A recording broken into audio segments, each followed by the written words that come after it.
सुबह का गर्मा गर्म टेस्टी और हेल्दी नाश्ता जिसे हम बनाएंगे गेहूं के आटे से, जो कि हम सभी के घरों में होता है। और मात्र गेहूं के आटे का ये नाश्ता इतना ज़्यादा हेल्दी और टेस्टी होगा कि आप इसे मॉर्निंग के ब्रेकफास्ट में भी ले सकते हैं और बच्चों के टिफ़िन में भी दे सकते हैं। तो चलिए फ्रेंड, बिना किसी देरी के फटाफट से इस नाश्ते को बनाना स्टार्ट करते हैं।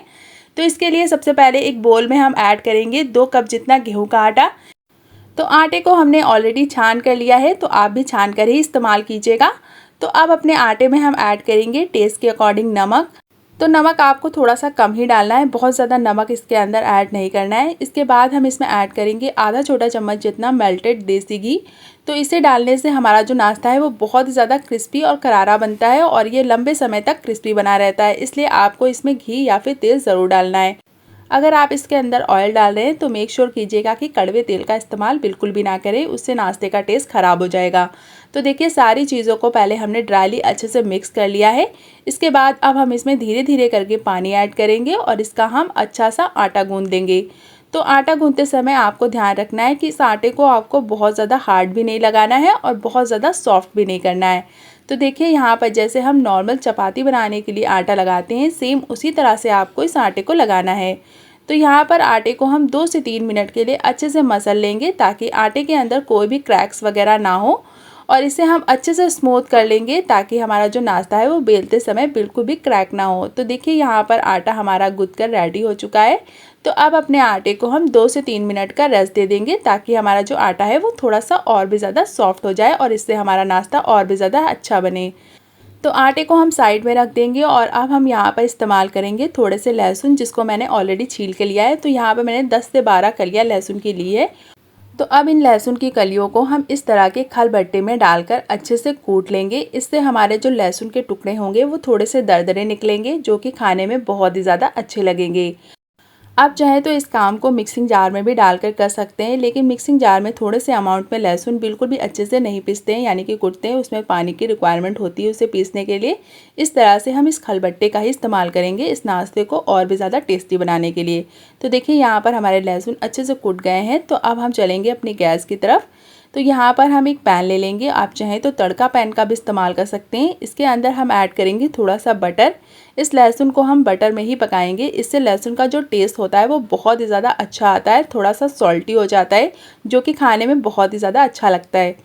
तो देखिए, यहाँ पर हमने लहसुन की दरदरी जो कुटी हुई कलियाँ थी उसे हमने इसमें ऐड कर दिया है और इसे डालकर हम इसे तकरीबन 2 से 3 मिनट के लिए अच्छे से पकाएंगे ताकि हमारे जो लहसुन है वो अच्छे से कैरमलाइज़ हो जाते हैं, जैसे कि प्याज कैरमलाइज़ हो जाती है। तो देखिए, यहाँ पर लहसुन में काफ़ी अच्छा सा कलर आ चुका है और इसका कच्चापन दूर हो गया है। तो अब अपनी गैस की फ्लेम को हम बंद कर देंगे और इसे हम ठंडा होने के लिए छोड़ देंगे। तो जब तक ये ठंडा हो रहा है हम अपनी दूसरी तैयारी कर लेंगे। तो यहाँ पर अब हम एक बोल में थोड़ा सा बटर को मेल्ट होने के लिए रख देंगे। जैसे ही हमारा जो बटर है वो अच्छे से मेल्ट हो जाएगा, हम इसमें ऐड करेंगे 1/4 चम्मच जितना रेड चिली फ्लेक्स और साथ ही हम इसमें ऐड करेंगे खूब सारा फ्रेश बारीक कटा हुआ हरा धनिया। अगर आपको हरी मिर्च पसंद है तो आप इस टाइम पर थोड़ी सी हरी मिर्च भी इसमें ऐड कर सकते हैं। तो यहाँ पर हमने सॉल्टेड बटर का इस्तेमाल किया है, इसलिए आपको इसके अंदर नमक वगैरह कुछ भी ऐड करने की बिल्कुल भी ज़रूरत नहीं है। बस इसके अंदर आपको थोड़ा सा चाट मसाला ऐड कर देना है, वो भी बहुत ही कम अमाउंट में। तो यहाँ पर इन सारी चीज़ों को हम अच्छे से पका लेंगे ताकि बटर में इसका जो फ्लेवर है वो बहुत ही अच्छे से निकल कर आ जाए। तो देखिए, यहाँ पर ये पक चुका है। तो अब अपने गैस की फ्लेम को हम बंद कर देंगे और इसे हम ठंडा होने के लिए छोड़ देंगे। तो जब तक ये ठंडा हो रहा है हम अपने आटे को चेक कर लेंगे। तो देखिए, आटा हमारा काफ़ी अच्छे से सेट हो चुका है। तो अब फटाफट से अपने नाश्ते को हम बनाना स्टार्ट करेंगे। इसके लिए हम आटे को 3 से 4 लोई में अच्छे से डिवाइड कर लेंगे। तो यहाँ पर आप चाहें तो इस नाश्ते को गुथे हुए आटे से भी बनाकर तैयार कर सकते हैं।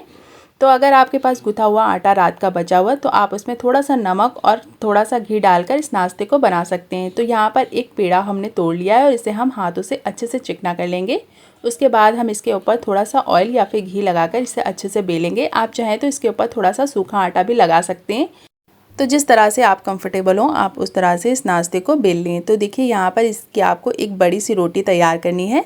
तो जैसे हम नॉर्मल चपाती बनाते हैं सेम उसी तरह से आपको इसे बेलना है, लेकिन नॉर्मल चपाती से ये रोटी थोड़ी सी पतली और थोड़ी सी बड़ी होगी। तो देखिए, इस तरह की थिकनेस होगी इस रोटी की। तो यहाँ पर हमने एक रोटी को बेल कर इस तरह से एक प्लेट में रख दिया है। तो अब इसी तरह से हम अपनी दूसरी रोटी को भी बेल लेंगे। तो चलिए फटाफट से इसे भी हम बेल लेते हैं। तो यहाँ पर आप देख सकते हैं कि हमने दूसरी रोटी को भी अच्छे से बेल लिया है। तो इसी तरह से आपको एकदम पतली सी रोटी बेलनी है। उसके बाद हमने जो अपने लहसुन को अच्छे से पका के रखा था उसे हम हाथों से इस तरह से हल्का सा क्रश कर लेंगे ताकि ये थोड़े से फाइन हो जाए। और इसके बाद इस तरह से अपने लहसुन को हम रोटी के चारों तरफ अच्छे से फैलाएंगे। तो बहुत ज़्यादा अमाउंट में आपको लहसुन नहीं डालने हैं। तो देखिए इस तरह से आपको इसे चारों तरफ अच्छे से सेट कर देना है। इसके बाद हमने जो अपने बटर मसाला तैयार करके रखा है उसे हम इस तरह से थोड़े थोड़े अमाउंट में रोटी के चारों तरफ अच्छे से स्प्रेड करेंगे। आप चाहें तो इसे ब्रश की हेल्प से भी लगा सकते हैं या फिर इसे हाथों के भी हेल्प से अच्छे से लगा सकते हैं। तो बटर की जगह आप देसी घी का भी इस्तेमाल कर सकते हैं, लेकिन बटर का जो टेस्ट होता है वो थोड़ा सा सॉल्टी होता है, इसलिए इसका टेस्ट इस नाश्ते में बहुत ही ज़्यादा अच्छा आता है। तो मेक श्योर कीजिएगा कि आप बटर का ही इस्तेमाल करें ताकि आपके नाश्ते का भी टेस्ट बेटर आए। तो इसे अच्छे से स्प्रेड करने के बाद हमने जो अपनी दूसरी रोटी को बेल कर तैयार किया है उसे हम इसके ऊपर अच्छे से सेट कर लेंगे और हाथों से ही इस तरह से हल्का हल्का प्रेस कर लेंगे ताकि इसके अंदर का जो बटर है वो बिल्कुल भी बाहर ना आए। तो इसे आपको हाथों से ही प्रेस करना है, इसके ऊपर बेलन बिल्कुल भी नहीं चलाना है। इसके बाद हम इसके ऊपर थोड़ा सा ड्राई आटा या फिर मैदा स्प्रेड करेंगे। इससे हमारे नाश्ते की जो लेयर होगी वो बहुत ही ज़्यादा अच्छे से निकल कर आएगी। तो बस हल्का सा आटा या फिर मैदा डस्ट करके इसे हाथों से इस तरह से रोटी के चारों तरफ अच्छे से फैला देंगे। तो आटे को अच्छे से स्प्रेड करने के बाद अब हम इसके ऊपर कट लगाएंगे। तो 2-2 इंच की दूरी पर आपको इसके ऊपर हाफ कट लगाना है, पूरा कट नहीं करना है। इस तरह से आप देख सकते हैं। तो बस इस तरह से आपको 2-2 इंच की दूरी पर इस पर कट लगाना है और दोनों साइड से लगाना है ताकि इसकी जो लेयर है वो बहुत ही अच्छे से निकल कर आए। तो यहाँ पर हमने 6 कट लगा लिए हैं, आप देख सकते हैं। तो अब हम इसे फोल्ड करेंगे। तो फोल्ड करते समय आपको ध्यान रखना है जो पहला आपने कट लगाया है उसी तरफ से आपको इसे फोल्ड करना है। तो सबसे पहले आमने सामने की लेयर को आपको एक दूसरे के ऊपर इस तरह से अच्छे से प्रेस करके हुए रख देना है। उसके बाद आपको इसे इस तरह से फोल्ड करना है। इसके बाद दूसरी वाली साइड को हम इसके ऊपर इस तरह से सेट करेंगे और इसी तरह से आपको इस प्रोसेस को करना है। तो अब फिर से हम इसे एक बार अच्छे से फोल्ड कर देंगे। इसके बाद अब आपको यहाँ पे रुक जाना है। अब हमने जो अपनी लास्ट कट लगाई है उसे हम फोल्ड करेंगे पहले। इससे हमारा जो नाश्ता है वो अंदर की तरफ अच्छे से फोल्ड होगा और नाश्ता देखने में भी बहुत ही ज़्यादा अच्छा लगेगा। तो यहाँ पर इस साइड को भी हमने अंदर दबा दिया है और अब जो बची हुई साइड है उसे हम इस तरह से इसके ऊपर लगा देंगे। इससे हमारी जो लेयर होंगी वो बहुत ही अच्छे से विजिबल होंगी। तो देखिए यहाँ पर हमने इसे काफ़ी अच्छे से फोल्ड कर लिया है। अगर आपको लग रहा है कि ये कहीं से क्रैक कर रहा है तो भी कोई दिक्कत नहीं है। तो इसे आपको इस तरह से हल्के हल्के हाथों से प्रेस करना है और इसे अच्छे से सेट कर देना है कॉर्नर से ताकि कोई भी चीज़ बाहर ना निकले। और इस नाश्ते को हम बहुत ही हल्के हाथों से इस तरह से पहले हाथों से ही बढ़ाएंगे। तो देखिए इस तरह से बढ़ाने से हमारा जो नाश्ता है वो बीच से बिल्कुल भी ब्रेक नहीं होता है और इसकी जो लेयर होती है वो बहुत ही ज़्यादा अच्छे से निकल कर आती है। तो जब इसे हाथों से हल्का सा बढ़ा लेंगे उसके बाद हम इसे बेलना स्टार्ट करेंगे। तो यहाँ पर हमने इस नाश्ते को 2 रोटी से बनाया है तो ये थोड़ा सा मोटा होगा, लेकिन आपको बिल्कुल भी परेशान होने की ज़रूरत नहीं है क्योंकि हम यहाँ पर इसे कट करेंगे। तो इसे आपको थोड़ा सा थिक ही बेलना है, बहुत ज़्यादा पतला नहीं करना है। तो देखिए यहाँ पर हमने इसे इस तरह से एकदम लंबाई में बेल कर तैयार कर लिया है। तो अब एक नाइफ़ की हेल्प से हम इसे कट कर लेंगे। तो यहाँ पर हम इसे 4 भाग में डिवाइड करेंगे। तो यहाँ पर हमने एक साथ 4 पराठे बनाकर तैयार कर लिए हैं। तो अब इन पराठों को हम इस तरह से एक एक करके साइड में रख लेंगे और अब अपने एक पराठे को हम इस तरह से इसके ऊपर रखेंगे और इसे हम हल्का सा बेल लेंगे ताकि ये थोड़ा सा और भी ज़्यादा पतला हो जाए। तो पतले पराठे खाने में बहुत ही ज़्यादा टेस्टी भी लगते हैं और बहुत ही कम समय में बनकर तैयार हो जाते हैं।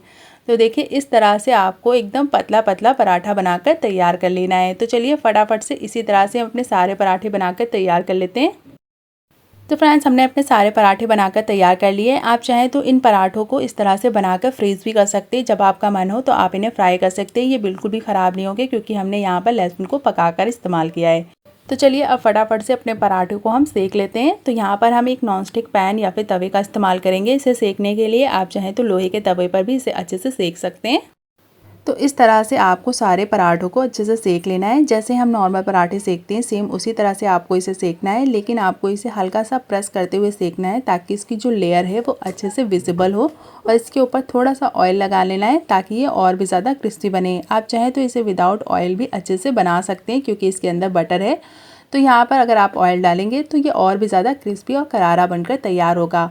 तो यहाँ पर देखिए हल्का हल्का ऑयल डालेंगे और इस तरह से स्पैचुला की हेल्प से हम इसे हल्का सा प्रेस करेंगे ताकि अंदर तक अच्छे से लेयर खुल जाए और अंदर तक पराठा क्रिस्पी हो जाए।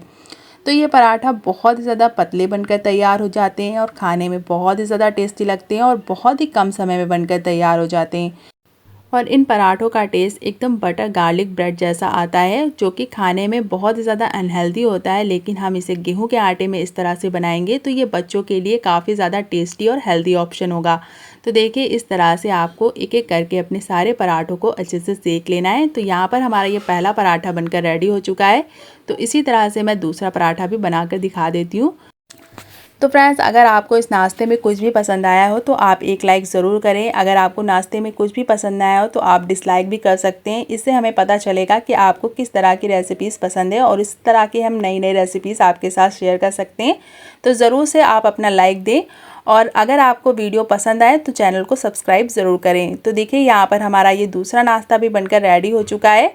तो इसी तरह से अपने सारे नाश्ते को हम बनाकर रेडी कर लेते हैं। तो चलिए फटाफट से बना लेते हैं।